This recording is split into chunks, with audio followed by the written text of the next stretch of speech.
मान क्या होता है, प्रणय क्या होता है, प्रणयी भगत संगे, भक्तिमोहन ठाकुर लिखते हैं। अनुराग क्या होता है, स्थायी भाव क्या होता है, संचारी भाव क्या होता है, और समर्था रति क्या होती है, समजसा रति क्या होती है, ये सब दिया। कामानुगा भक्ति क्या है, संबंधानुगा भक्ति क्या है, रागात्मिका भक्ति क्या है, और तत्तद भाव इच्छामयी भक्ति क्या है, वैधि भक्ति क्या है। इन सब भक्ति का वर्णन तो रूप गोस्वामी जी ने बताया कि वैधि भक्ति क्या होती है, ये रागानुगा भक्ति क्या होती है, ये रागात्मिका भक्ति क्या होती है, संबंधात्मिका भक्ति क्या होती है, कामात्मिका भक्ति क्या होती है, तत्तद भाव इच्छामयी भक्ति क्या होती है। नाम सुना इनका कभी? नहीं सुना नाम? ये सब किस में दिया गया है? भक्ति रसामृत सिंधु में। कभी खोला नहीं उसको, कभी पढ़ा नहीं। बुक शॉप में रोज़ देखते हैं भक्ति रसामृत सिंधु, दिखता नहीं दिखता बुक शॉप में, लेकिन उसको खोलने का कभी समय हमने समझा नहीं। मतलब ऐसा ही छोटा ग्रंथ है ये, उसको खोलने की ज़रूरत नहीं समझी हमने। क्या होती है संबंधात्मिका भक्ति, क्या होती है कामात्मिका भक्ति। तो हम लोग कौन सी भक्ति करेंगे इनमें से? कर्म मिश्रा भक्ति क्या है, ज्ञान मिश्रा भक्ति क्या है, शुद्ध भक्ति क्या है, ज्ञान शून्य भक्ति क्या है। ये सब शब्द कहाँ दिए गए हैं? चैतन्य चरितामृत में, राय रामानंद संवाद में, और रूप गोस्वामी जी के भक्ति रसामृत सिंधु में। क्या उनकी भक्ति के विषय में विस्तार देखो आप।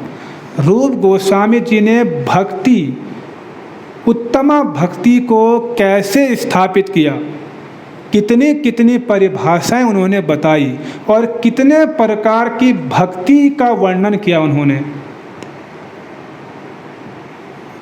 यशोदा और नंद महाराज की भक्ति को कौन सी भक्ति कहेंगे, गोपियों की भक्ति को कौन सी भक्ति कहेंगे, ये सब रूप गोस्वामी जी ने बताया। संबंधात्मिका भक्ति, नहीं सुना नाम? संबंधात्मिका भक्ति किसको कहते हैं? जब कृष्ण के साथ, संबंध के साथ जब कृष्ण से प्रेम किया जाता है, उसको कहते हैं संबंधात्मिका भक्ति। जैसे यशोदा और नंद महाराज, इनका कृष्ण के साथ संबंध है। क्या संबंध है? माता पिता का संबंध है कि नहीं? तो संबंध है। और द्वारिका की जो पटरानियाँ हैं, रुक्मणी सत्यभामा, इनका भी कृष्ण के साथ क्या है? संबंध है। कैसा संबंध है? पति का संबंध।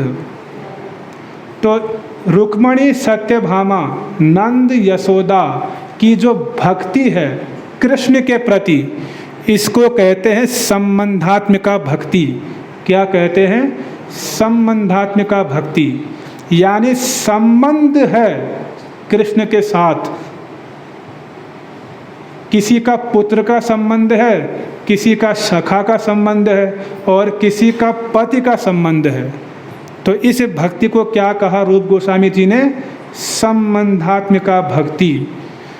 और दूसरा है कामात्मिका भक्ति, जो कृष्ण के साथ कोई संबंध ही नहीं है दूर दूर तक, तब भी कृष्ण से प्रेम करना, तब भी कृष्ण की भक्ति करना, उनकी सेवा करना, इसको कहते हैं कामात्मिका भक्ति, जो वृंदावन की गोपियों में पाया जाता है। ब्रज गोपियों का कृष्ण के साथ कोई संबंध ही नहीं है।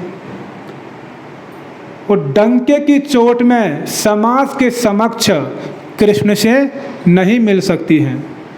अगर ऐसा करेंगी तो लोग निंदा करेंगे, देखो पर पुरुष से मिल रही हैं, कोई संबंध ही नहीं है। होगा कि नहीं होगा ऐसा? तो इस भक्ति को कहते हैं कामात्मिका भक्ति। संबंध नहीं है तब भी प्रेम करना। और द्वारिका की रुक्मणी सत्यभामा जी, वो सबके सामने कृष्ण के साथ चल सकती हैं, जा सकती हैं, मिल सकती है। क्यों? सबके समक्ष विवाह किया है, समाज के समक्ष। तो संबंधात्मिका भक्ति, कामात्मिका भक्ति, तो ऐसे बहुत सारे भक्ति का वर्णन रूप गोस्वामी जी ने किया है। यही तो उनकी महानता है। वही तो एक ऐसे आचार्य हैं जिन्होंने भक्ति को जो है इतनी गहराई से प्रस्तुत किया इस संसार में। लेकिन हमारा दुर्भाग्य है कि हम उसी संप्रदाय में हैं। रूप गोस्वामी हमारे पूर्ववर्ती आचार्य हैं, लेकिन हमको इसका ज्ञान ही नहीं है। बताइए, दिए तले अंधेरा हो रहा है। क्या हो रहा है? दिए तले अंधेरा। तो इसीलिए इन सब को समझो। अब प्रश्न किया जाए कि आप संबंधात्मिका भक्ति चाहते हो कि कामात्मिका भक्ति चाहते हो? कौन सी भक्ति चाहते हो? कौन सी आपकी इच्छा है? हम लोग तो न इन दोनों में से कुछ नहीं चाहते हैं। इन दोनों में हमको कुछ नहीं चाहिए। एक और तीसरी भक्ति है जिसको बोलते हैं तत तत भाव इच्छा में भक्ति, वो हमको चाहिए। वो क्या होती है, इसके लिए आप रूप गोस्वामी का ग्रंथ पढ़ो। वही हम लोगों का लक्ष्य है।